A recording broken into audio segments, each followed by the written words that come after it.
அதிகாரம் 20.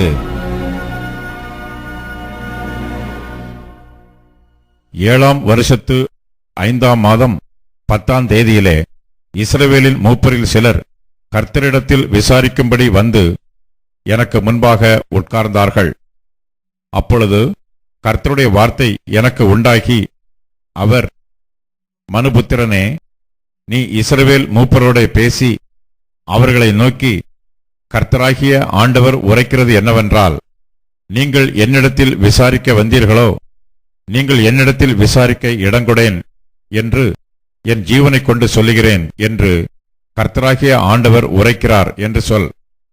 மனுபுத்திரனே, நீ அவர்களுக்காக வழக்காடுவாயோ? வழக்காட மனதானால் நீ அவர்கள் பிதாக்களின் அருவருப்புகளை அவர்களுக்கு தெரிய காட்டி அவர்களை நோக்கி, கர்த்தராகிய ஆண்டவர் உரைக்கிறது என்னவென்றால், நான் இஸ்ரவேலை தெரிந்து கொண்ட நாளிலே யாக்கோபு வம்சத்து ஜனங்களுக்கு நான் ஆணையிட்டு எகிப்து தேசத்தில் என்னை அவர்களுக்கு தெரியப்படுத்தி, நான் உங்கள் தேவனாகிய கர்த்தர் என்று ஆணையிட்டேன். நான் அவர்களை எகிப்து தேசத்திலிருந்து அழைப்பேன் என்றும், அவர்களுக்காக நான் பார்த்து வைத்ததும் பாலும் தேனும் ஓடுகிறதும் எல்லா தேசங்களின் சிங்காரமுமான தேசத்திலே அவர்களை கொண்டு வந்து விடுவேன் என்றும் அந்நாளிலே ஆணையிட்டு, உங்களில் அவரவர் தங்கள் கண்களால் நோக்கின அருவருப்புகளை தள்ளிவிட்டு எகிப்தின் நரகலான விக்கிரகங்களால் உங்களை தீட்டுப்படுத்தாதிருப்பீர்களாக, உங்கள் தேவனாகிய கர்த்தர் நான் என்று அவர்களோட சொன்னேன். அவர்களோ என் சொல்லை கேட்க மனதில்லாமல் எனக்கு விரோதமாய் இரண்டகம் பண்ணினார்கள். அவரவர் தங்கள் கண்களால் நோக்கின அருவருப்புகளை தள்ளி போடாமலும் எகிப்தின் நரகலான விக்கிரகங்களை விடாமலும் இருந்தார்கள். ஆதலால் எகிப்து தேசத்தின் நடுவிலே என் கோபத்தை அவர்களிலே தீர்த்து கொள்ளும்படிக்கு என் உக்கிரத்தை அவர்கள் மேல் ஊற்றுவேன் என்றேன். ஆகிலும் நான் என்னை இவர்களுக்கு வெளிப்படுத்தி இவர்களுக்கு முன்பாக என் நாமம் பரிசுத்த குலைச்சல் ஆகாதபடிக்கு இவர்களை எகிப்து தேசத்திலிருந்து புறப்பட பண்ணி என் நாமத்தின் நிமித்தம் கிருபை செய்தேன். ஆகையால் நான் அவர்களை எகிப்து தேசத்திலிருந்து புறப்பட பண்ணி அவர்களை வனாந்திரத்தில் அழைத்து வந்து என் கட்டளைகளை அவர்களுக்கு கொடுத்து என் நியாயங்களை அவர்களுக்கு தெரியப்படுத்தினேன். அவைகளின்படி செய்கிற மனுஷன் அவைகளால் பிழைப்பான். நான் தங்களை பரிசுத்தம் பண்ணுகிற கர்த்தர் என்று அவர்கள் அறியும்படிக்கு எனக்கும் அவர்களுக்கும் அடையாளமாய் இருப்பதற்கான என் ஓய்வு நாட்களையும் அவர்களுக்கு கட்டளையிட்டேன். ஆனாலும் இஸ்ரவேல் வம்சத்தார் வனாந்திரத்தில் எனக்கு விரோதமாய் இரண்டகம் பண்ணினார்கள். என் கட்டளைகளின்படியே மனுஷன் செய்தால் அவைகளால் பிழைப்பான். அவர்களோ அவைகளில் நடவாமல் என் நியாயங்களை வெறுத்து என் ஓய்வு நாட்களின் பரிசுத்தத்தை மிகவும் குலைத்து போட்டார்கள். ஆதலால் அவர்களை நிர்மூலமாக்கும்படி வனாந்திரத்திலே என் உக்கிரத்தை அவர்கள் மேல் ஊற்றுவேன் என்றேன். ஆகிலும் நான் இவர்களை புறப்பட பண்ணினதைக் கண்ட புறஜாதிகளுடைய கண்களுக்கு முன்பாக என் நாமம் பரிசுத்த குலைச்சல் ஆகாதபடிக்கு என் நாமத்தின் நிமித்தம் கிருபை செய்தேன். ஆனாலும் அவர்களுடைய இருதயம் அவர்களுடைய நரகலான விக்கிரகங்களை பின்பற்றி அவர்கள் என் நியாயங்களை வெறுத்து என் கட்டளைகளில் நடவாமற் போய் என் ஓய்வு நாட்களை பரிசுத்த குலைச்சல் ஆக்கினபடியால் நான் வாக்குத்தத்தம் பண்ணினதும் பாலும் தேனும் ஓடுகிறதும் எல்லா தேசங்களின் சிங்காரமாய் இருக்கிறதுமான தேசத்திலே அவர்களை கொண்டு வந்து விடுவதில்லை என்று வனாந்திரத்தில் ஆணையிட்டேன். ஆகிலும் அவர்களை அழிக்காதபடிக்கு என் கண் அவர்களை தப்பவிட்டது. நான் அவர்களை வனாந்திரத்தில் நிர்மூலமாக்கவில்லை. வனாந்திரத்தில் அவர்களுடைய பிள்ளைகளை நோக்கி, நீங்கள் உங்கள் பிதாக்களின் முறைமைகளில் நடவாமலும் அவர்களுடைய நியாயங்களை கைக்கொள்ளாமலும் அவர்களுடைய நரகலான விக்கிரகங்களால் உங்களை தீட்டுப்படுத்தாமலும் இருங்கள். உங்கள் தேவனாகிய கர்த்தர் நானே. நீங்கள் என் கட்டளைகளில் நடந்து என் நியாயங்களை கைக்கொண்டு அவைகளின்படியே செய்து என் ஓய்வு நாட்களை பரிசுத்தமாக்குங்கள்.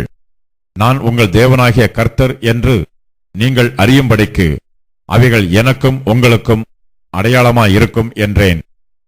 ஆனாலும் பிள்ளைகளும் எனக்கு விரோதமாய் எழும்பினார்கள். என் கட்டளைகளின்படியே மனுஷன் செய்தால் அவைகளால் பிழைப்பானே? அவர்களோ அவைகளில் நடவாமலும் என் நியாயங்களை கைக்கொண்டு அவைகளின்படி செய்யாமலும் என் ஓய்வு நாட்களை பரிசுத்த குலைச்சலாக்கி போட்டார்கள். ஆகையால் வனாந்திரத்திலே என் கோபத்தை அவர்களில் தீர்த்து கொள்ளும்படி என் உக்கிரத்தை அவர்கள் மேல் ஊற்றுவேன் என்றேன். ஆகிலும் நான் என் கையை திருப்பி நான் இவர்களை புறப்பட பண்ணினதைக் கண்ட புறஜாதிகளுடைய கண்களுக்கு முன்பாக என் நாமம் பரிசுத்த குலைச்சல் ஆகாதபடிக்கு என் நாமத்தின் நிமித்தம் கிருபை செய்தேன். ஆனாலும் அவர்கள் என் நியாயங்களின்படி செய்யாமல் என் கட்டளைகளை வெறுத்து என் ஓய்வு நாட்களை பரிசுத்த குலைச்சல் ஆக்கினபடியாலும் அவர்களுடைய கண்கள் அவர்கள் பிதாக்களின் நரகலான விக்கிரகங்களின் மேல் நோக்கமாயிருந்தபடியாலும் நான் அவர்களை புறஜாதிகளுக்குள்ளே சிதறடித்து அவர்களை தேசங்களிலே தூற்றி போடுகிறதற்கு வனாந்திரத்திலே ஆணையிட்டேன். ஆகையால் நன்மைக்கேதுவல்லாத கட்டளைகளையும் ஜீவனுக்கேதுவல்லாத நியாயங்களையும் நான் அவர்களுக்கு கொடுத்தேன். நான் கர்த்தர் என்று அவர்கள் அறியத்தக்கதாக நான் அவர்களை பாழாக்கும்படி அவர்கள் கற்பம் திறந்து பிறக்கிறதையெல்லாம் தீக்கடக்க பண்ணி இவ்விதமாய் அவர்களுடைய பலிகளினாலே அவர்களை தீட்டுப்பட பண்ணினேன். ஆகையால் மனுபுத்திரனே, நீ இஸ்ரவேல் வம்சத்தாரோட பேசி அவர்களை நோக்கி, கர்த்தராகிய ஆண்டவர் உரைக்கிறது என்னவென்றால், உங்கள் பிதாக்கள் இன்னும் எனக்கு விரோதமாய் துரோகம் பண்ணி என்னை தூஷித்தார்கள். அவர்களுக்கு கொடுப்பேன் என்று ஆணையிட்ட தேசத்திலே நான் அவர்களை பிரவேசிக்க பண்ணின பின்பு அவர்கள் உயர்ந்த ஒரு மேட்டையும் தழைத்த ஒரு விருட்சத்தையும் எங்கெங்கே கண்டார்களோ அங்கங்கே தங்கள் பலிகளை செலுத்தி அவ்விடங்களில் எல்லாம் எனக்கு எரிச்சல் உண்டாக்குகிற தங்கள் காணிக்கைகளை படைத்து சுகந்த வாசனையான தங்கள் தூபங்களை காட்டி தங்கள் பான பலிகளை வார்த்தார்கள். அப்பொழுது நான் அவர்களை நோக்கி, நீங்கள் போகிற அந்த மேடு என்னவென்று கேட்டேன். அதனால் இந்நாள் வரைக்கும் அதற்கு பாமா என்று பெயர். ஆகையால் நீ இஸ்ரவேல் வம்சத்தாரை நோக்கி, கர்த்தராகிய ஆண்டவர் உரைக்கிறது என்னவென்றால், உங்கள் பிதாக்களுடைய மார்க்கத்தின்படியே நீங்களும் தீட்டுப்பட்டவர்கள் அல்லவோ? அவர்களுடைய அருவருப்புக்களை நீங்களும் பின்பற்றி சோரம் போகிறீர்கள் அல்லவோ? நீங்கள் உங்கள் பிள்ளைகளை தீக்கடக்க பண்ணி உங்கள் பலிகளை செலுத்துகிற போது இந்நாள் வரைக்கும் அவர்களுடைய எல்லா நரகலான விக்கிரகங்களாலும் நீங்கள் தீட்டுப்படுவீர்களே. நீங்கள் என்னிடத்தில் விசாரிக்க இடம் கொடுப்பேனோ?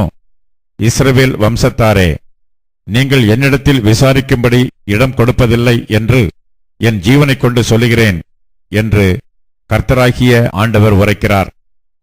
எசேக்கியேல் ஒரு இளம் வாலிபனாக எருசலேமிலே ஆசாரியத்துவ பணிக்கென்று தன்னை ஆயத்தப்படுத்திக் கொண்டிருந்த நாட்களிலே நேபுகாத் நேசாரின் பாபிலோனிய படைகள் எருசலேமின் மீது படையெடுத்து வந்து எருசலேமிலே இருந்த மேற்குடி மக்களை அவர்கள் சிறைப்பிடித்து ஏறக்குறைய 596 ஆண்டு அவர்கள் பாபிலோனிய தேசத்திலே சிறை கைதிகளாக கொண்டு போய் விடப்பட்டார்கள். அதிலே ஒரு அடிமையைப் போல பணியாற்றி கொண்டிருந்த எசேக்கியேலுக்கு கர்த்தருடைய தீர்க்க தரிசனம் வெளிப்பட்டது என்பதை நாம பார்க்கிறோம். எரேமியா தீர்க்கதரிசி எருசலேமிலே ஏறக்குறைய 40 ஆண்டுகளுக்கு மேலாக அவர் தீர்க்க தரிசனம் உரைத்துக் கொண்டிருக்கிறார். அந்த தீர்க்க தரிசனங்களை கேட்டவர் எசேக்கியேல். ஆயினும் எசேக்கியேலுடைய மனதிலே பல கேள்விகள் எசேக்கியேலை நிலைகுலையச் செய்தன. இவைகள் எல்லாம் நாம் கடந்த நாட்களிலே பார்த்திருக்கிறோம், படித்திருக்கிறோம். இன்றைக்கும் கடவுளுடைய பிள்ளைகளாக அழைக்கப்படுகின்ற நாம், அல்லது கடவுளினை மீட்டுக் கொண்டார், நான் அவருடைய பிள்ளை, கிறிஸ்து என்னை ரட்சித்திருக்கிறார், நான் கர்த்தருக்கு சொந்தமானவன் என்கிற அந்த புதிய உறவுக்குள்ளாக நாம் இங்கு வந்திருப்போமானால், நம்முடைய வாழ்க்கையிலும் எதிர்பாராத பாடுகள், சிந்தித்து பார்க்க முடியாத அதிர்ச்சி தரக்கூடிய தொல்லைகள், உபத்திரவங்கள் சடுதியாக நேரிடலாம். Salvation is not an immunization from suffering and evil of this world. ஆண்டவராகிய இயேசு கிறிஸ்து நமக்கு தந்தருளின ரட்சிப்பு என்பது இந்த உலகத்தின் பாடுகளிலிருந்தோ அல்லது உபத்திரவங்களிலிருந்தோ நம்மை பாதுகாக்கின்ற ஒரு வெறும் புறம்பான ஒரு பாதுகாப்பு அல்ல. அல்லது கிறிஸ்துவிலே நீங்களும் நானும் பெற்றிருக்கிற ரட்சிப்பு இந்த உலகத்தின் பாவத்தினால வரக்கூடிய தாக்குதல்கள், அழிவுகள், தீமைகளிலிருந்து நம்மை தடுப்பதில்லை. ஒரு மாதிரி சற்று முரண்பாடா தெரியுது இல்லைங்களா?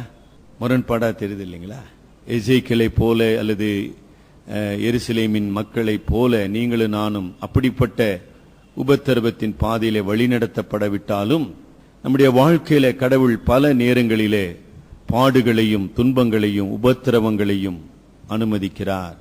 வார்த்தை சரியா கவனிச்சிங்களா? அனுமதிக்கிறார் அப்படின்னா என்ன பொருள்? கடவுளுக்கு தெரியாம என்னுடைய வாழ்க்கையில துன்பங்கள் வருவதில்லை. கடவுளுடைய சக்தியை மீறி இந்த உலகத்தில் இருக்கிற சாத்தானோ அல்லது தீய சக்திகளோ என்னை தொடுவதில்லை. சரியா அனுமதிக்கிறார். அதை சரியா விளங்கிக் கொள்ளணுங்கம்மா. முதல் ஜெபத்துல நம்ம ஏறெடுத்தோம். உன்னதங்களிலே சர்வத்தையும் ஆளுகிறவராக வீற்றிருக்கிற ஒரு சர்வ ஏகாதிபத்தியமுடைய ஒரு கடவுள். அவருக்கு தெரியாம உங்கள் வாழ்க்கையில என் வாழ்க்கையில ஏதாச்சும் நடந்துருமா? அப்படி நடக்குமா? அப்ப உங்களுக்கு கடவுள் யாருன்னு தெரியல. அவருடைய சர்வ ஏகாதிபத்தியம் என்றனாலும் புரியலன்னு அர்த்தம். கடவுளுடைய சர்வ ஏகாதிபத்தியத்தை ஆண்டவராகிய இயேசு கிறிஸ்து எவ்வளவு எளிமையான வார்த்தையில சொன்னார். என்ன எளிமையான வார்த்தை? உங்கள் தலையில் உள்ள ஒரு முடி கூட பிதாவின் சித்தம் இல்லாமல் விழுவதில்லை. அப்படின்னா பொருள் என்ன? காட்டு புஷ்பங்களை கவனித்து பாருங்கள். அவைகள் நூற்பதில்லை, அவைகள் உருவாக்குவதில்லை. ஆனால் அவைகளை உடுத்துவிக்கிற பரமபிதா உங்களை உடுத்துவிப்பார். அந்த பொருள் புரிஞ்சுதுங்களா? கடவுளின் ஆளுகை அதுதான் நம்ம ரொம்ப பலவீனமான விசுவாசிகளா இருக்கிறோம். கடவுளுடைய ஆளுகையை நமக்கு வெளியே நாம் பார்க்க விரும்புகிறோம், அறிய விரும்புகிறோம். கடவுளுடைய ஆளுகை நம்மை உட்கொண்டு செயல்படுத்தப்படுகிறது. We are part of his plan and his sovereign work. இல்லைங்களா? கடவுள் இந்த உலகத்தில் செயல்படுகிறார் என்று நான் சொல்லும் போது என் மூலமாகவும் செயல்படுகிறார் என்பது பொருள். என்னை விட்டு விட்டு செயல்படவில்லை. எசேக்கியேல் கூட அதான் உணர்த்தினார். எசேக்கியேலே, நான் உன்னிலும் உன் மூலமாகவும் என்னுடைய திட்டத்தை நிறைவேற்றி கொண்டிருக்கிறேன். என்னுடைய திட்டத்துக்குள்ள நீ ஒரு நபர், நீ ஒரு கருவி. You had a part and a role to play in fulfilling the plan of God. அநேக நேரத்தில் கடவுளுடைய சித்தம் அப்படி இப்படின்னு சொல்லும் போது நமக்கு வெளியே பார்த்துன்னு இருக்கிறோம். கடவுள் சொல்றாரு, நான் உன்னிலே நான் செயல்படுறேன்ப்பா, உன் மூலமாக நான் செயல்பட விரும்புகிறேன். அதை மறந்துடுறோம். அப்படி மறக்க கூடாது. எசேக்கியேலுக்கு பாபிலோனிய சிறையிருப்பிலே ஆண்டவர் கற்றுத்தந்த மிக பெரிய படிப்பினைகளிலே ஒரு படிப்பினை, என்னுடைய அனுமதியினாலே, என்னுடைய திட்டத்தினாலே இந்த நிகழ்ச்சி பாபிலோனிய படையெடுப்பானாலும் சரி, சிறையிருப்பானாலும் சரி, எருசலேமின் அழிவானாலும் சரி, யூத மக்களின் மீட்பானாலும் சரி, அனைத்தும் நான் என்ன நினைக்கிறேனோ அதான் எசேக்கியேல் இந்த உலகத்தில் நடக்கும். நீ விரும்புவதினாலும் நீங்க விரும்பாததினாலும் எதுவுமே மாறி போகுவதில்லை, மாற்றப்படுவது இல்லை. நீங்க அதை ஏற்றுக்கொள்றீங்களா? நீங்க விரும்புவதினாலேயோ நீங்கள் விரும்பாததினாலேயோ எதுவும் மாறுவதும் இல்லை, மாற்றப்படுவதும் இல்லை. கருமையானவர்களே, உங்களில் அநேகர் கிறிஸ்தவ வாழ்க்கையில பல ஆண்டுகளாக நீங்கள் வாழ்ந்து கொண்டிருக்கலாம். ஆக நம்முடைய வயது ஆக அதாவது நமக்கு வரக்கூடிய நம்முடைய இயல்பான ஒரு நிலை, நாம சரியா சிந்திக்கிறோம், நான் நினைப்பதுதான் சரி, நான் சொல்வதுதான் சரி, நான் செய்வதுதான் சரி என்கிற ஒரு மாயைக்குள்ளாக நாம் தள்ளப்பட முடியும். தாவீது அப்படி தள்ளப்பட்டான். சாமுவேல் தீர்க்கதரிசி அப்படி தள்ளப்பட்டான். ஞாபகம் வச்சுக்கணுங்க, சாமுவேல் தீர்க்கதரிசி அப்படி தள்ளப்பட்டான். அதாவது இட் இஸ் நேச்சுரல். நான் கடவுளுடைய பிள்ளை, நான் கடவுளுடைய ஊழியன், ஆகவே நான் சொல்வதெல்லாம் சரி, நான் நினைப்பதெல்லாம் சரி, நான் செய்வதெல்லாம் சரி சரி சரி என்கிற ஒரு தப்பான மனநிலைக்கு நம்ம மிக எளிதில் வந்துடலாம். எசேக்கியேலுக்கு ஆண்டவர் சொல்லி கொடுத்த பாடம், எசேக்கியேலே என்னுடைய சித்தம் மாத்திரமே சரியானது, அதுல எந்த தவறும் இருக்க முடியாது.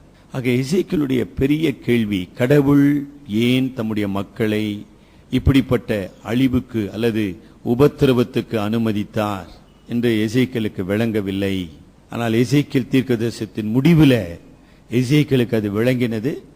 நாமும் அதை படித்துக் கொண்டு வருகிறோம். புதிய ஏற்பாட்டின் வெளிச்சத்திலே நமக்கும் அதுக்கு விளங்க முடியும். ஆக இன்றைக்கு எசேக்கியேல் 20ஆம் அதிகாரத்தில் ஒருவேளை 3 பொருள்களை மட்டும் நான் உங்கள் முன்பு வைத்து நான் விடைபெற விரும்புகிறேன். முழு அதிகாரத்தை நம்ம படிக்க போறதில்லை. நமக்கு வாசிக்கப்பட்ட முதல் 31 வசனங்களிலே 4 பகுதிகள் இருப்பதை நீங்க பார்க்க முடியும் மிக எளிதாக. 5 முதல் 9 வரைக்கும் ஒரு பகுதி. ஒருவேளை அதாவது இந்த புத்தகத்தை நீங்கள் உங்களுடைய தனி தியானத்திலோ உங்களுடைய வேத படிப்புக்காகவோ நீங்கள் படித்துக் கொண்டு வருவீர்கள். ஆனால் உங்களுக்காக நான் அந்த பகுதியை குறிப்பிடுகிறேன். 5 முதல் 9 வசனங்களிலே எகிப்தில் அந்த சீனாய் மலை பர்வதத்திலிருந்து ஏறக்குறைய மோசையின் முடிவு வரைக்கும் வருகிற வனாந்தரத்தின் முதல் பகுதியை ஆண்டவர் குறிப்பிடுகின்றார். வனாந்தர வாழ்க்கையில முதல் பகுதி நம்ம 106ஆம் சங்கீதத்தில் அதை வாசித்தோம். 106ஆம் சங்கீதத்திலும் சங்கீதக்காரன் இந்த வரலாற்றை சுருக்கி சொல்லுகிறார். 18 முதல் 26 வசனங்களிலே வனாந்தரத்திலே 2வது பகுதி. அதாவது வனாந்தரத்திலே முதல் பகுதி என்பது எகிப்திலே கடவுளுடைய உன்னதமான மீட்பை, விடுதலையை கண்ட பிதாக்கள் அவர்களுடைய தோல்வியை அவர் குறிப்பிடுகின்றார். சரியா வார்த்தை கவனிச்சீங்களா? The failures of the fathers who have seen the mighty works of redemption. தேவனுடைய வல்லமையான செயல்களை கண்டவர்கள், அனுபவித்தவர்கள் எவ்விதமாக படுதோல்வி அடைந்தார்கள் என்பதை விளக்குகின்ற ஒரு பகுதி. 18 முதல் 26 வசனங்கள் அவருடைய பிள்ளைகள் அவர்கள் எவ்விதமாக தோல்வி அடைந்தார்கள் என்பதை விளக்குகிற 3வது பகுதி. 27 முதல் 31 வசனங்களிலே இப்படிப்பட்ட தோல்வி அடைந்த மக்களை நான் ஏன் நியாயம் தீர்க்க கூடாது என்கிற கடவுளின் நியாய தீர்ப்பின் பகுதி. இப்ப போய் வீட்டுல படிச்சு பாருங்க. ஏன்னா தமிழ் இந்த பழைய தமிழ் வேதாமத்துல இந்த மாதிரி பிரிவுகள் கொடுக்கப்படுவதில்லை, தலைப்புகள் கொடுக்கப்படுவதில்லை. இந்த தமிழ் வேற 150 வருஷத்துக்கு முந்தின தமிழ். ரொம்ப சங்கடம். அதாவது எப்படிலாம் வேதம் நமக்கு புரியாம இருக்க முடியுமோ அந்த அளவுக்கு அது அப்படி இருக்குதுங்க. தவறா என்ன புரிஞ்சு கொள்ளாதீங்க தயவு செய்து. இன்றைக்கு நல்ல ஆங்கில மொழிபெயர்ப்புகள் வந்திருக்குது. New international version study Bible மிக அருமையான ஒரு வேத உங்களுக்கு உதவக்கூடிய ஒரு பைபிள். Life application Bible. சரிங்களா? தயவு செய்து வாங்கி படித்து தேவனுடைய வார்த்தையில நீங்க களி கூற கற்றுக்கொள்ளுங்க.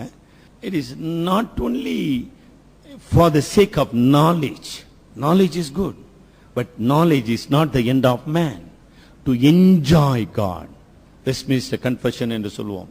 அதாவது 1647ஆம் ஆண்டு உருவாக்கப்பட்ட அன்றைய புராட்டஸ்டன்ட் திருச்சபைகளுடைய விசுவாச அறிக்கை என்று சொல்லப்படுகின்ற வெஸ்ட்மினிஸ்டர் கன்ஃபெஷனுடைய முதல் கோட்பாடு, மனிதன் ஏன் உருவாக்கப்பட்டான்? கடவுளை தொழுது கொள்வதினாலே, அவரோடு உறவு கொண்டு இன்புற்று வாழ்வதற்கு. இந்த கடவுளை தொழுது கொண்டு உறவு கொண்டு இன்புற்று வாழ்வது செத்த பிற்பாடு மோட்சத்துல தான் அவசியமே கிடையாது. ஒண்ணு ஏதாச்சும் இருக்குதுங்களா? இந்த உலகத்திலேயே நீங்க அதை அனுபவிக்கலாம். அதற்காக தான் வேதம் நமக்கு கொடுக்கப்பட்டிருக்குது. You can enjoy God by knowing him, by relating to him, but by submitting to his holy purpose and will. சரிங்களா? ஆகவே 4 பகுதிகளை இந்த வாசிக்கப்பட்ட முதல் 31 வசனங்களிலே பார்க்கிறோம். நான் உங்களோடு இந்த பகுதியிலிருந்து தியானிக்க வேண்டிய பொருள் 3 பொருள்களை நான் இன்றைக்கு தெரிந்து கொண்டிருக்கிறேன். காரணம், தொடர்ந்து நாம் அதை படிக்க போகிறோம். முதல் பொருள், அதாவது ஒரு சிலருக்கு கடவுள் தெரிந்து கொள்ளுகிறார் என்கிற ஒரு கோட்பாடே நிறைய பேர் தெரியாம இருக்கலாம். இன்றைக்கு திருச்சபைகளிலே கடவுளுடைய தெரிந்து கொள்ளுதல் போதிக்கப்படுவது கிடையாது. அதனால என்ன சார் பிரச்சனை? தேவனுடைய உன்னதமான கிருபை அங்கு மறுதலிக்கப்படுகிறது என்று சொல்லலாம். We deny deliberately the glorious doctrine of God's unconditional election. What a doctrine it is. இன்றைக்கு நான் விசுவாசியாக, இன்றைக்கு நான் தேவனுடைய பிள்ளையாக, இன்றைக்கு நான் பரிசுத்தமும் ஞானமும் அன்பும் நிறைந்த ஒரு கடவுளோடு உறவு கொள்கிற ஒரு பாக்கியத்தை பெற்றிருக்கிறேனே, இதனுடைய அடிப்படையே தேவனுடைய தெரிந்து கொள்ளுதல் என்பதுதான். இந்த போதனை ஒருத்தனுக்கு தெரியாத ஒருத்தன் எப்படி கிறிஸ்தவனா இருப்பான்? நானா வந்துட்டு நான் கிறிஸ்தவனா?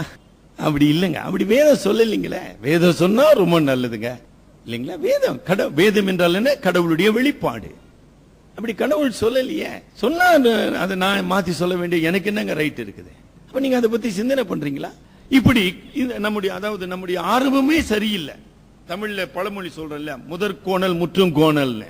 அந்த மாதிரி நிறைய பேரு இப்படி கிறிஸ்தவ வாழ்க்கையின் ஆரம்பத்தையே தப்பு தப்பா புரிஞ்சுக்கிட்டு ஏதோ எனக்கு கடமைப்பட்டவராகவும் கடன்பட்டவராகவும், இல்ல நான் அவரை தொழுது கொள்ளனா அவர் இன்னமும் குறைஞ்சு போயிடுற மாதிரியும், நான் 10 பைசா காணிக்க போடலனா அவரு பசியில வாடுவராகவும், ஐயோ இப்படி சிந்திக்கிற மகான்கள்லாம் நிறைய பேர் இப்ப சேர்ந்துட்டு இருக்கிறாங்க சபையில. பெரிய பெரிய மகான்க இவங்க பிச்சை போட்டுதான் இப்ப கடவுள் எல்லாம் செஞ்சு நிற்கிறாருங்க இந்த உலகத்துல. ஏன் அப்படி நினைக்கிறோம்? நம்முடைய ஆரம்பமே சரியில்லை இல்லையா?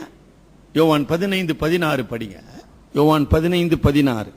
நீங்கள் என்னை தெரிந்து கொள்ளவில்லை, நான் உங்களை தெரிந்து கொண்டேன். நீங்கள் என் நாமத்தினாலே எதுவோ கொடுக்கத்தக்கதாக நீங்கள் போய் கனி கொடுக்கும்படிக்கும் உங்கள் கனி நிலைத்திருக்கும்படிக்கும் நான் உங்களை ஏற்படுத்தினேன். நான், கடவுள் சொல்றாரு, நான் இருந்தேன் பாப்ப, நீ எங்க இருந்தன்றார். நான் இருந்தேன், அப்ப நீ இருந்தியா? அப்ப நீ எப்படிப்பா என்ன தெரிந்து கொள்ள முடியும்? When I am, you were not. நானாக ஆதியில இருந்த போது நீ எங்கே இருந்தாய்? நீ இல்லையே. அப்ப நீ எப்படி என்ன தெரிந்து கொள்ள முடியும்? நான் தானே உன்னை தெரிந்து கொள்ள முடியும். ஒரு சிம்பிள் லாஜிக் இல்லைங்களா? நம்ம புள்ள பார்த்து, நம்ம பிள்ளைங்க இருக்கிறாங்க, நம்ம புள்ள பார்த்து, நான் தான் இப்ப என் மகன் இருக்கிறான், நான் தாங்க ஒரு வழியா பரிசீலனை பண்ணி உங்களை அப்பாவா முடிவு செஞ்சானா எப்படிங்க அது? என்ன சார் நல்லா இருந்தா உங்க பையன் என்ன சார் ஆயிடுச்சுன்னு கேட்பீங்க நீங்க. சார் இப்படி பேசினுக்கிறான், அவன் உள்ள நேரம் நல்லா தானே சார் இருந்தான் அவன். Can we talk like that? எவ்வளவு அறிவிக்கட்ட ஒரு மதியினம். இப்ப மனித வாழ்க்கையிலேயே அப்படி பேச முடியாது. நீங்களும் நானும் கடவுளிடத்துல போய் நான் கடவுளை தெரிந்து கொண்ட, நான் ஒப்பு கொடுத்தேன், நான் தீர்மானித்த, நானு என்னப்பா நானு, நீ எங்கப்பா இருந்த?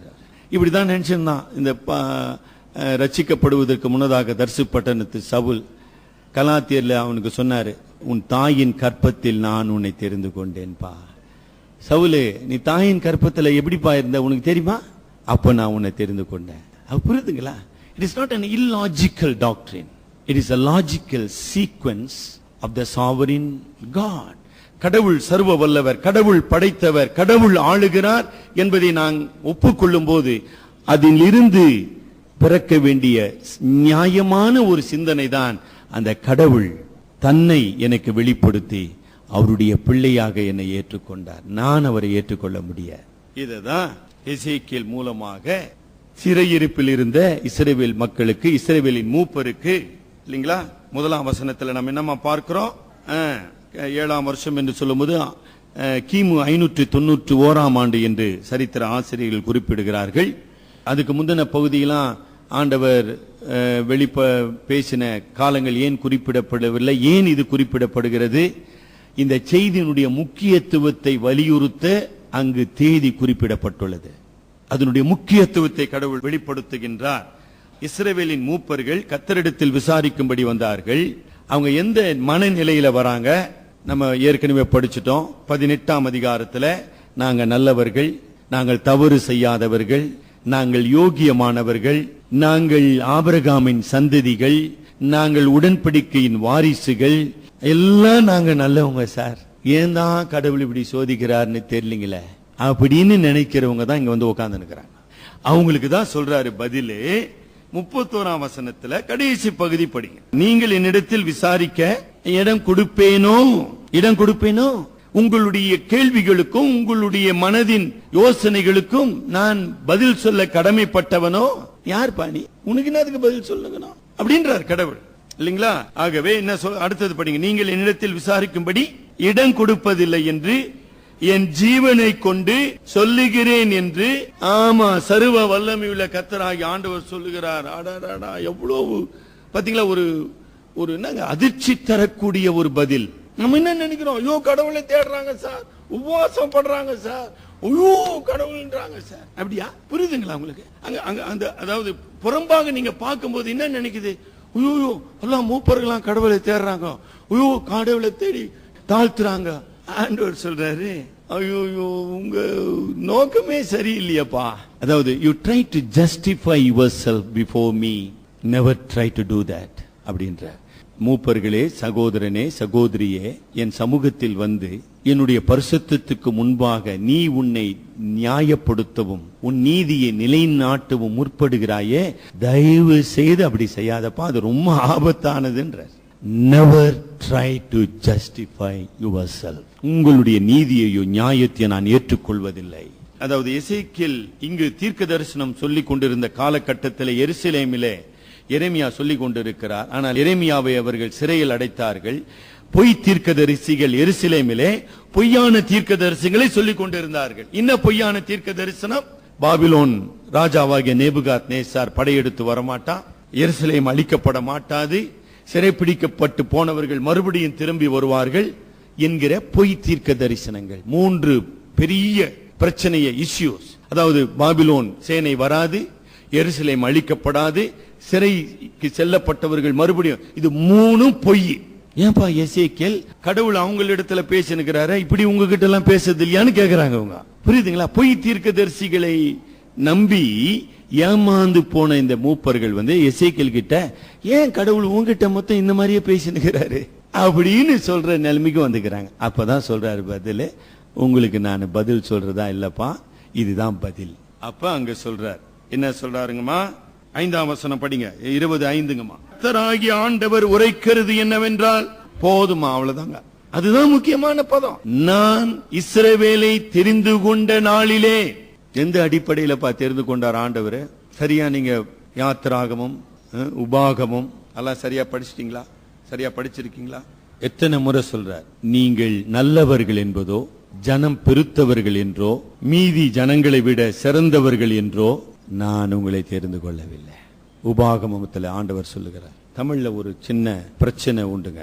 அதாவது கடவுள் தமக்கு விருப்பமானவர்களை தெரிந்து கொள்ளுகிறார், அல்லது கடவுளுடைய விருப்பம் மனிதனுடைய கீழ்ப்படிதலையும் அல்லது மனிதனுடைய தகுதியையும் மனிதனுடைய நற்கிரியையும் பொறுத்தது என்று நம்புகின்ற ஒரு கோட்பாடு. இங்க ஆண்டவர் சொல்றார், நீங்கள் நல்லவர்கள் என்றபடியினாலேயோ, சிறந்தவர்கள் என்றபடியினாலேயோ, ஜன பெருத்தவர்கள் என்றபடியினாலேயோ, நீங்கள் உண்மை உள்ளவர்களாய் இருப்பீர்கள் என்ற அடிப்படையிலோ நான் உங்களை தெரிந்து கொள்ளவில்லை. நான் உங்களை தெரிந்து கொள்ளவில்லை. அதான் முதலாவது உண்மை. கடவுளுடைய தெரிந்தெடுப்பு நிபந்தனையற்றது, அன்கண்டிஷனல். கடவுளுக்கு மட்டும் தான் தெரியும். ஆக கடவுளுடைய தெரிந்து கொள்ளுதல் எந்த மனிதனையும் மேன்மைப்படுத்தவோ பெருமை கொள்ளவோ தன்னுடைய அதன் மூலமாக ஒரு சிறப்பு உரிமையை பெறுவதற்கு அவனுக்கு அது போதிப்பது இல்லை. அது கடவுளுடைய பிச்சை, கடவுளுடைய இரக்கம். அதனால்தான் சாஸ்திரியார் அந்த காலத்துல பாடினார், எத்தனையோ நரர் இத்தல மீதிருக்க பித்தன் என்னை பிடித்து புத்திரன் ஆக்கினது உன் சுத்த கிருபை அல்லவோ. அடங்கிச்சு பாத்தீங்களா? எத்தனையோ நரர் இந்த உலகத்தில் இருக்கிறாங்களே ஆண்டவரே, ஞானிகள், கல்விமான்கள். நான் பித்தன், நான் ஒரு பைத்தியக்காரன், என்னை பிடித்து உம்முடைய புத்திரன் ஆக்கினீரே, அது சுத்த கிருபை அல்லவோ. என்ன தெளிவு பாத்தீங்களா? அப்படிதாங்க நம்ம ஆராதிக்க ஆரம்பிக்கணுங்க. whenever you come to worship God, realize the unworthiness, the wretchedness of our condition before a holy God. அதாம சரியான தொழுகை. தொழுகையினுடைய ஆரம்பம் அதுதான். சரி, எந்த சூழ்நிலையில் அவர்களை தெரிந்து கொண்டார் என்று நீங்கள் கேட்பீர்களானால், ஏற்கனவே நாம் எசேக்கியேல் 16ஆம் அதிகாரத்தில் படித்திருக்கிறோம். எசேக்கியேல் 16ஆம் அதிகாரம், ஒருவேளை 8ஆம் வசனத்தில் ஒரு சில பகுதியை படிங்க. எசேக்கியேல் 16:8. நான் உன் அருகே கடந்து போன போது உன்னை பார்த்தேன் இருந்தது, உன் நிர்வாணத்தை மூடி உனக்கு ஆணையிட்டு கொடுத்து, ஆமாங்க, உன்னோடு உடன்படிக்கை பண்ணினேன். 5ஆம் வசனம் படிங்க, அதே 16:5. நீ பிறந்த நாளிலே உனக்காக பரிதபித்து இவைகளில் ஒன்றை ஆகிலும், அதாவது 4ஆம் வசனத்தில் சொல்லப்படுகிற ஒன்றை ஆகிலும் உனக்கு செய்ய ஒரு கண்ணும் உன் பேரில் இரக்கமாய் இருந்ததும் இல்லை. நீ பிறந்த நாளில் அருவருக்கப்பட்டதினால் எரிந்து விடப்பட்டாய். அந்த நிலையிலே நான் உன்னை தெரிந்து கொண்டேன். ஆக இஸ்ரவேலரே, நீங்கள் பெருமை கொள்வதற்கோ உடன்படிக்கையின் மக்கள் என்று மார்த்தட்டி கொள்வதற்கோ உங்களுக்கு என்ன உரிமையும் இல்லை, யோகிதையும் இல்லப்பா அப்படின்ற. அது மாத்திரமல்ல, தேவன் எகிப்திலே அவர்களை தெரிந்து கொண்ட போது அந்த தெரிந்து கொள்ளுதல் என்பது புரிஞ்சுதுங்களா? அந்த சூழ்நிலையை புரிந்து கொள்ள வேண்டும். தகுதியற்ற, கைவிடப்பட்ட நிலை, அருவருக்கப்படத்தக்க ஒரு நிலை என்பதை எசேக்கியேல் மூலமாக அது மாத்திரமல்ல, பார்வோனுடைய ஆட்சியின் கீழ் இஸ்ரவேல் மக்கள் அழிவை எதிர்நோக்கி கொண்டிருந்த காலகட்டத்திலே they were destined for destruction under the rule of Pharaoh. நல்லா கவனிச்சிங்களா? அவர்களுடைய ஆண் பிள்ளைகளை எல்லாம் எரிந்து விடுங்கள் இல்லைங்களா, செங்கல் சூளையிலே வேலை செய்யுங்கள். இந்த ரெண்டு திட்டத்தின் நோக்கம் என்ன? A systematic eradication of the race of Hebrew from the face of the earth. இந்த உலகத்திலிருந்து இப்படிப்பட்ட ஒரு ஜாதியே இருக்க கூடாதுடா, அப்படியே பூண்டோட அழிடா அப்படின்னு திட்டமிட்டு செயல்பட்ட ஒரு செயல். அந்த நேரத்தில் நான் உன்னை தெரிந்து கொண்டேன். எப்படிப்பா உன்னை நான் மீட்டு கொண்டேன்? இல்லை என்பதை நீ அறியும்படிக்கு, உன் மூலமாக இந்த உலகம் அறியும்படிக்கு இது உனக்கு காட்டப்பட்டது. பைபிள் எப்படி படிக்கணும் சரிங்களாமா? சும்மா தூக்க மயக்கத்துல படிச்சுன்னுக்கிறது இல்லைங்க பைபிள். அப்படி என்ன தோச்சுன்னு படிக்க வேண்டிய பிரகாரமா படிக்கணுங்கம்மா. we have to read Bible systematically. சரிங்களா? ஆக எசேக்கியேல் மூலமாக மூப்பர்களுக்கு ஆண்டவர் சொல்லி கொடுத்தார், பா நான் உங்களை தெரிந்து கொண்டேன், உங்கள் தகப்பனாகிய ஆபிரகாமோடு உடன்படிக்கை செய்தேன், என் தாசனாகிய தாவீதோடு உடன்படிக்கை செய்தேன். நீங்கள் தகுதி உள்ளவர்கள் என்ற காரணத்தினால் அல்ல, தகுதியற்றவர்கள் என்கிற காரணத்தினாலே. ஏன் இப்படி தகுதியற்ற உங்களிலே, அதாவது ஒன்றுக்கும் உதவாத உங்களிலே என் உடன்படிக்கை செய்து உங்களை என்னுடைய வல்லமைக்கும் என்னுடைய மீட்புக்கும் என்னுடைய மகிமைக்கும் சாட்சிகளாக நான் நிறுத்த விரும்புகிறேன். மாஸ்டர் பீஸ் சொல்லுவாங்க ஆங்கில சொற்றொடர். ஒரு பெரிய ஆர்டிஸ்ட் யாரோ இருக்கிறாங்களே, யாரோ அது மாதிரி சிறந்த ஸ்கல்ப்சர்ல செய்யறாங்க பாருங்க இல்லைங்களா, கல்லுல மைக்கேல் ஏஞ்சலோ என்று சொல்லுவாங்க. அவனுடைய திறமை எதுல விளங்கும்? சார் இது ஒன்றுக்கும் உதவாதுங்க, அதுல இருந்து உருவாக்குவன் தான் ஒரு ஒப்பற்ற கலைஞன். அப்ப கடவுள் ஒப்பற்றவர் எப்படிப்பா உனக்கு தெரியும்? ஐயோ ஒன்றுக்கு உதவாத என்னை அவருடைய பிள்ளையாக, அவருடைய சாயலாக என்னை மாற்றினார் சார். நீங்களும் நானும் கடவுளுடைய ஒப்பற்ற கிரியைக்கு சாட்சிகளாக இந்த உலகத்தில் வாழ வேண்டும். ஆக அதை நம்ம அங்க பார்க்கிறோம். தேவனுடைய தெரிந்து கொள்ளுதல் என்பது அவருடைய மீட்பின் அற்புதங்களை, மீட்பின் அடையாளங்களை, மீட்பின் அதிசயங்களை, மீட்பின் வல்லமையான செயல்களை உள்ளடக்கியது. இன்றைக்கு புதிய ஏற்பாட்டின் வெளிச்சத்தில் நீங்களும் நானும் தேவனுடைய பிள்ளை என்கிற பரிசுத்த ஆவியானுடைய சாட்சியை பெற்றிருப்போம். ஆனால் அது நம்முடைய செயல் அல்ல, இயேசு கிறிஸ்து மூலமாய் பிதாவாகிய தேவன் அபாத்திர பாவிகளாகிய உங்களுக்கும் எனக்கும் நம்முடைய வாழ்க்கையில உருவாக்கின மறுபிறப்பின் ஒரு ஒப்பற்ற செயல். Do you have the witness of the Holy Spirit in you? உங்களுக்குள்ளே அந்த பரிசுத்த ஆவியானுடைய சாட்சி இருக்குதுங்களா? நான் தேவனுடைய பிள்ளை. இது என்னால் உண்டானதல்ல, என்னால் தயாரிக்க கூடியதல்ல, என்னுடைய முயற்சியினால் வந்ததல்ல, என்னுடைய பக்தியினால் சாதித்தது அல்ல, தேவனுடைய கிருபையினாலே எனக்கு அருளப்பட்டது.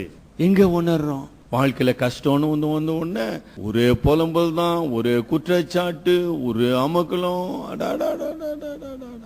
கடவுள் மறந்துட்ட மாதிரியும் கடவுள் துரோகம் செஞ்சிட்ட மாதிரியும் எனக்கு இது விளங்குறதே இல்லை. என்ன அது மாதிரிதான் இவங்களே செஞ்சிட்டு இருக்கிறாங்க இல்லையா? ஆக இவைகளை நாம பார்க்கிறோமா? எதற்காக தேவன் அவர்களை தெரிந்து கொண்டார் என்று நீங்கள் பார்ப்பீர்கள். ஆனால் தம்மை வெளிப்படுத்தும்படி, தேவன் தம்மை வெளிப்படுத்தும்படி அவர்களை தெரிந்து கொண்டார். அவர்களுக்கு தம்மை வெளிப்படுத்துகிறார், அவர்கள் மூலமாக உலகத்துக்கு தம்மை வெளிப்படுத்து. ஆக 2 வசனத்தை நாம் படிக்க வேண்டும். யாத்திராகமம் அதெல்லாம் ரொம்ப முக்கியமானதுங்க. இஸ்ரவேலின் வரலாறு என்று தள்ளிவிட முடியாதுங்க. ஆண்டவருடைய ரட்சிப்பின் திட்டத்தை நமக்கு வெளிப்படுத்துகிற உண்மை. யாத்திராகமம் 3ஆம் அதிகாரம் 15வது வசனம் ஒருத்தர் படிங்க. மேலும் தேவன் மோசேயை நோக்கி, ஆபிரகாமின் தேவனும் ஈசாக்கின் தேவனும் யாக்கோபின் தேவனுமாய் இருக்கிற உங்கள் பிதாக்களுடைய தேவனாகிய கர்த்தர் என்னை உங்களிடத்துக்கு அனுப்பினார். ஆபிரகாமின் தேவனும் ஈசாக்கின் தேவனும் யாக்கோபின் தேவனும் ஆகிய அவர்கள் கண்களினாலே காணாதிருந்த வரலாற்றின் தேவனானவர் தம்மை வெளிப்படுத்தும்படி இந்த இஸ்ரவேல் மக்களோடு, ஆபிரகாமின் வம்சமாகிய இஸ்ரவேல் மக்களோடு உறவு கொண்டு அவர்களுக்கு தம்மை வெளிப்படுத்தும்படி அவர்களை தெரிந்து கொண்டார். யாத்திராகமம் 19 அதிகாரம் 6 வசனம். இப்பொழுது நான் உங்களை தெரிந்து கொண்டேன். யாத்திராகமம் 19க்கு வரும்போது அவர்கள் எகிப்திலிருந்து மீட்கப்பட்டு சீனாய் பர்வத தண்டையிலே உடன்படிக்கையை பெற்று அந்த உடன்படிக்கையிலே தேவன் அவர்களோடு கூட பேசிக் கொண்டிருக்கிறார். யாத்திராகமம் 19 அதிகாரம். இப்பொழுது நீங்கள் என் வாக்கை உள்ளபடி கேட்டு, 5ஆம் வசனம் படிக்கிறேன். நீங்கள் எனக்கு ஆசாரிய ராஜ்யமும் பரிசுத்த ஜாதியுமாய் இருப்பீர்கள் என்று இப்படி நான் உங்களுக்கு வெளிப்படுத்தி உங்களை மீட்டுக் கொண்டு உங்களை தெரிந்து கொண்டபடியினாலே நீங்கள் எனக்கு ஆசாரிய ராஜ்யமாய் இருப்பீர்கள். a holy nation and a nation of priesthood. இவ்வளவு உண்மைகளை இந்த இஸ்ரவேல் மக்கள் மறந்து போனார்கள். மறப்பது என்பது ஒரு நிலை, துரோகம் செய்வது என்பது ஒரு நிலை, தங்கள் துரோகத்தை நியாயப்படுத்துவது என்பது ஒரு நிலை, அந்த துரோகத்திலே பிடிவாதமாக நிலைத்திருப்பது என்பது இன்னொரு நிலை. ஆகையினாலதான் 4 முறை இந்த பகுதியில எசேக்கியேல் 20ஆம் அதிகாரத்துல 4 முறை அவர் திருப்பி திருப்பி திருப்பி திருப்பி சொல்லினவர். பொறுமையா வீட்டுல போய் படிச்சுப்பார். திருப்பி சொல்லட்டுங்களா? இந்த உடன்படிக்கையை மறப்பது என்பது ஒரு நிலை, துரோகம் செய்வது என்பது இன்னொரு நிலை. அந்த துரோகம் செஞ்சிட்டாங்க இல்லையா, அது சரின்னு சொல்றாங்க பாருங்க, அது இன்னொரு நிலை. அப்படி சொல்லிட்டு அந்த துரோகத்திலே நிலைச்சிருக்கிறான் பாருங்க, அது அடுத்த நிலை. என்ன சார் மனுஷர் இப்படி இருப்பாங்களா? ஐயோ இருக்கிறான் சார், அதுதானே உண்மை. நம்ம அந்த பகுதிக்கு ஒருவேளை அடுத்த தியானத்துல நம்ம வருவோம். ஏன் கடவுள் அவர்களை தெரிந்து கொண்டார்? ஏன் உன்னதமான ஸ்லாக்கியங்களை அவருக்கு கட்டளையிட்டார்? The highest calling and privileges has highest responsibilities.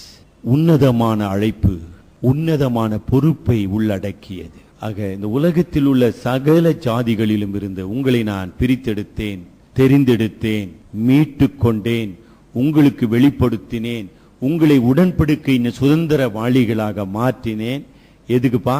ஜாலியா இருக்கிறதுக்கு. 28ஆம் வசனத்துல எங்கெல்லாம் ஒரு மேட்டையும் தழைத்த விருட்சத்தையும் எங்கெங்கே கண்டார்களோ அங்கங்கே பலி செலுத்தி அவ்விடங்கள் எல்லாம் எனக்கு எரிச்சல் உண்டாக்குகிறதற்கு இதுக்குதான் உங்களை படிச்சேனாப்பா, இதுக்குதான் நான் இதை செஞ்சேன். நான் அதுக்கு இல்லையா? இன்னைக்கு நம்ம அப்படிதான் இருக்கிறோம். எதுக்குப்பா? ஜாலியா இருக்கணும் சார். ஓஹோ, கிறிஸ்தவம். எனக்கு அருமையானவர்களே, அதான் ஆண்டவர் சொன்னார், என்னை பரீட்சை பார்க்காதிருங்கள், என்னுடைய பரிசுத்தத்தை பரீட்சை பார்க்காதிருங்கள், என்னுடைய நீதியை பரீட்சை பார்க்காதிருங்க. never try to test my righteousness. நான் நீதியுள்ள ஒரு தேவன். ஆக இந்த உன்னதமான அழைப்பு, உன்னதமான தெரிந்து கொள்ளுதல், உன்னதமான மீட்பு மிக பெரிய பொறுப்புகளை இஸ்ரவேல் மக்கள் மீது வைத்தது. அவர்களுக்கு சிறப்பு உரிமைகளை தந்து அளித்தது. என்னமா சிறப்பு உரிமை? ஏற்கனவே நம்ம படிச்சிட்டோம். நீங்கள் ராஜரீக ஆசாரிய கூட்டம். இந்த உலகத்தின் மக்களைப் போல, அஞ்ஞான மக்களைப் போல நரகலான விக்கிரங்களை பணிந்து கொண்டு சிந்தித்து பார்க்க முடியாத கொடுமைகளை செய்து கொண்டிருக்கிற மக்களை போல நீங்க வாழக்கூடாதுப்பா. You have an highest calling. இந்த உன்னதமான அழைப்பு, தேவனுக்கு நீங்கள் உடன்படிக்கை செய்திருக்கீங்க. You made a covenant with a living God. கடந்த 14ஆம் தேதி நம்முடைய திருச்சபையில 13 பேர் ஞான ஸ்நானம் பெற்றார்கள். பல முறை வலியுறுத்தி சொன்ன உண்மை, இது ஒரு உடன்படிக்கை, மரண பரியந்தம் நிலைத்திருக்க வேண்டிய உடன்படிக்கை. நம்முடைய உயிரே போனாலும் சரி, என் ஆண்டவருக்கு நான் உண்மை உள்ளவனாக இருப்பேன். அதான் உடன்படிக்கை. அதுதான் அந்த அழைப்பினுடைய உன்னத நோக்கம். 3வது, இந்த உடன்படிக்கையில அவர்களுக்கு பாலும் தேனும் ஓடுகிற தேசத்தை தேவன் அவர்களுக்கு கொடுத்தாராமா? எங்க போட்டிருக்குதுங்க? என்ன அழகான 16ஆம் வசனங்கம்மா, எசேக்கியேல் 20:16. நான் வாக்கு தத்தம் பண்ணினதும் பாலும் தேனும் ஓடுகிறதும், அது கொஞ்சம் அண்டர்லைன் பண்ணீங்க, எல்லா தேசங்களிலும். ஆமா, the most beautiful landscape in the world அப்படின்றார் கடவுள். சொல்றாருமா, படைத்தவர் சொல்றாரு. 12ஆம் அதிகாரத்துல உன் தேவன் வாசமாய் இருக்க தெரிந்து கொண்ட இடம் அப்படின்னு உபாகமம் 12ஆம் அதிகாரத்துல மோசையின் மூலமாக சொல்லுகின்றார். நான் இந்த பாவ மனிதர்கள் மத்தியிலே என்னுடைய வாசஸ்தலத்தை ஏற்படுத்தி அவர்களோடு உறவு கொள்ளும்படி நான் தெரிந்து கொண்ட தேசம். ஆகையினாலதான் அது சிறந்த தேசம் இல்லைங்களா? சிங்காரமானதுமாய் இருக்கிற தேசத்திலே அவர்களை கொண்டு வந்து வைத்தார். கடவுள் நல்லவர், கடவுள் கிருபையுள்ளவர், கடவுள் வல்லவர். அவங்க அதுக்கு அதாவது கானான் தேசத்தை அவர்கள் தேவனுடைய வாக்குத்தத்தத்தின் அடிப்படையிலே சுதந்தரித்தார்கள். அவர்களுக்கு அதை கொடுத்தார். இவைகள் எல்லாவற்றையும் கொடுத்து அவளிடத்துல என்ன எதிர்பார்த்தார்? ஒரு பரிசுத்த வாழ்க்கை. வேற ஒண்ணும் அவர் எதிர்பார்க்கல. பலி செலுத்துன்னு சொல்லல, பலிகள் இருந்தன. ஆனா பலிகளினாலே என்னை நீ பிரியப்படுத்த வேணாப்பா. பரிசுத்தம் என்பது பழைய ஏற்பாட்டின் வெளிச்சத்திலே பிரித்தெடுக்கப்பட்ட ஒரு வாழ்க்கை. A life set apart for God. A life consecrated to the service of a holy God. A life submitted to fulfill the holy purpose of God. அதுக்கு பேர் தான் பரிசுத்தம். பிரித்தெடுக்க, இந்த உலகத்தின் பாவமான தேவனுக்கு விரோதமான சமுதாயத்திலிருந்து பிரித்தெடுக்கப்பட்ட ஒரு வாழ்க்கை. தேவனுடைய பரிசுத்த நாமத்தை மகிமைப்படுத்துகிற ஒரு வாழ்க்கை. தேவனுடைய சித்தத்துக்கு ஒப்பு கொடுப்பதினாலே, தேவனுடைய சித்தத்தை நிறைவேற்றுவதினாலே அவரை மகிமைப்படுத்துகிற ஒரு வாழ்க்கை. அதானே சித்தாரு. அதுல ஏதாச்சும் தப்பு இருக்குதா? அது ஏதாச்சும் நியாயக்கேடு இருக்குதா? அதனால்தான் லூக்கா சுவிசேஷத்தில் ஆண்டவர் சொன்னார், எவனிடத்தில் அதிகம் கொடுக்கப்படுகிறதோ அவனிடத்தில் அதிகம் கேட்கப்படும். அப்ப தேவன் இவ்வளவு ஆசீர்வாதங்களை இஸ்ரவேல் மக்களுக்கு தந்தார். அதுல என்ன தப்பு? கேட்டதில்லை, ஒரு தப்பு இல்லைங்களே. இப்ப இதோட நிறுத்தலாம் நான் நினைக்கிறேன். நேரம் முடிஞ்சு போச்சுங்க. நான் சொல்ல வந்த இன்னும் 2 கருத்து நான் சொல்லல, ஒரு கருத்துல தான் நின்று கொண்டு இருக்கிறேன். இதெல்லாம் பழைய ஏற்பாடு உடன்படிக்கைமா? புதிய ஏற்பாட்டின் விசுவாசிகளாகிய நீங்களும் நான், புதிய ஏற்பாட்டின் திருச்சபையின் மக்களாகிய நீங்களும் நான், அதைவிட உன்னதமான ஒரு உடன்படிக்கைக்குள்ளாக அழைக்கப்பட்டிருக்கிறோம். நமக்கு பாலும் தேனும் ஓடும் தேசம் வாக்குத்தத்தம் பண்ணப்படவில்லை. அழியாததும் மாசற்றதும் வாடாததும் ஆகிய நித்திய ஜீவன் வாக்களிக்கப்பட்டிருக்கிறது. உங்களுக்காக எனக்காக ஒரு மோசே என்கிற மனிதன் நம்முடைய இரட்சகராக கொடுக்கப்படவில்லை. தேவகுமாரனாகிய கிறிஸ்து இந்த உலகத்திலே வந்து தம்முடைய மாசற்ற இரத்தத்தை சிந்தி அவர் நம்முடைய பாவத்தை சுமந்து மரணத்திலிருந்தும் பாதாளத்திலிருந்தும் நித்திய அழிவிலிருந்து நம்மை மீட்டுக் கொண்டாரே, அவர் நம்முடைய இரட்சகராக இருக்கிறார். அதை விட, அதாவது பழைய ஏற்பாட்டின் உடன்படிக்கை மக்களை விட விசேஷித்தவர்கள் நீங்களும் நானும். அதற்கு உண்மை உள்ளவர்களாக இருக்கிறோமா? அதுதான் நம்முடைய கேள்வி. பழைய ஏற்பாட்டில பலிகள், ஆசாரியத்துவம், மறுபடியும் அங்க ஆரோன் என்கிற மனிதன், பாவம் உள்ள பலவீனம் உள்ள மனிதனுடைய ஆசாரியத்துவம். புதிய ஏற்பாட்டிலே மகா பிரதான ஆசாரியராகிய நம்முடைய இரட்சகராகிய ஆசாரியத்துவம், நம்மை வழுவாமல் பாதுகாக்கிற, விடாமல் பாதுகாக்கிற வல்லமையுள்ள ஆசாரியத்துவம் நமக்காக இருக்கு. இல்லையா? அன்றைக்கு பழைய ஏற்பாட்டிலே உடன்படிக்கையின் பிரமாணங்கள் இதயத்துக்கு வெளியே அருளப்பட்டன. எபிரேயர் 10ஆம் அதிகாரத்தின் வெளிச்சத்திலே பேசும்போது நியாயப்பிரமாணங்கள் அருளப்பட்டன. இதயத்துக்கு வெளியே, மனிதனுக்கு வெளியே, கற்பலகையில், உடன்படிக்கையின் பெட்டியில். அந்த உடன்படிக்கை பெட்டியை ஒருத்தனும் பார்க்கவும் முடியாது, போகவும் முடியாது, தொடவும் முடியாது. பார்க்க முடியுமா? மோசே தான் பெற்று தந்தாருங்க, மோசே தான் வாங்கினார். அது கொண்டு போய் உடன்படிக்கை பெட்டியில வச்சிட்டார். திருப்பியும் பார்க்க முடியுமா? முடியாது.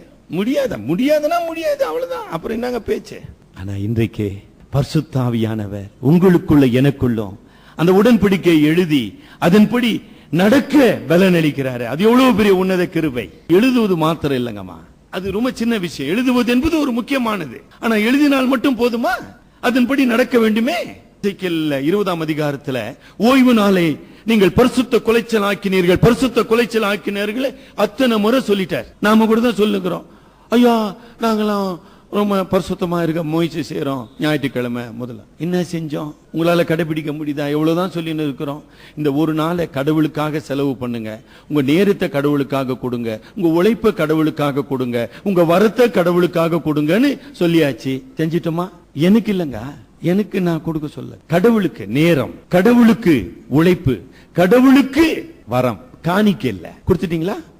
என்ன சார், ஞாயிற்றுக்கிழமை ஆராதனைக்கு வந்தாதான் ஆராதனையா? ஞாயிற்றுக்கிழமை வந்தாதான் பரிசுத்தம் அடைவேனா? ஞாயிற்றுக்கிழமை வந்தாதான் கடவுளுக்கு பிரியமா? இப்படி எல்லாம் ரொம்ப சூப்பர் கேள்வி எல்லாம் கேக்குறியப்பா. அவரு திருப்பி கேட்டார்னா எப்பப்பா கொடுக்க போற? சரி, ஞாயிற்றுக்கிழமை இல்லப்பா. எப்ப கொடுக்க போற உன் நேரத்தை? எப்ப கொடுக்க போற உன் வரத்தை? எப்ப கொடுக்க போற உன் உழைப்ப? எப்ப சொல்லிட்டு போ, கொஞ்சம் சொல்லிட்டு போறியா? எப்ப இல்ல, எப்பதான் முடிவு சொல்லு. இல்ல சார் ஞாயிற்று சொல்லு, ஏதாச்சும் ஒண்ணு சொல்லு. ஒண்ணு இல்லையா?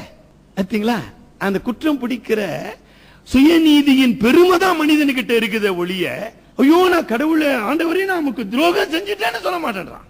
அதான் சொல்ல. நேரம் ஆயிடுச்சு, நான் முடிக்கிறேன்.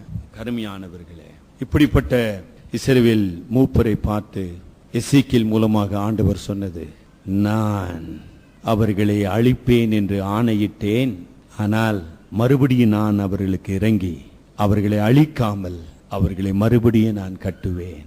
In spite of their failures, I will build them up. ஒரு புதிய யூத மக்களாக, the remnant.